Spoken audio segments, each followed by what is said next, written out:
Hello everybody and welcome to day 538 of Rhys' stories, and today I'm going to be reading a poem in this book called 365 Animal Stories and Rhymes for Boys, called Lark Bird.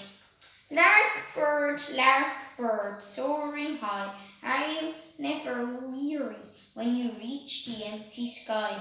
Are the clouds not dreary? Don't you sometimes long to be a silent goldfish in the sea? Goldfish, diving deep, are you never sad? Say, when you feel the cold waves creep, are you really glad? Say, don't you sometimes long to sing and be a lark bird on the wing? The end. I hope you enjoyed that wonderful poem in this book called 365 Animal Stories and Rhymes for Guys.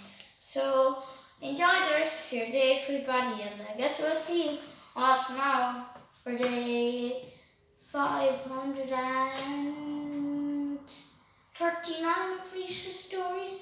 So bye everybody, good luck!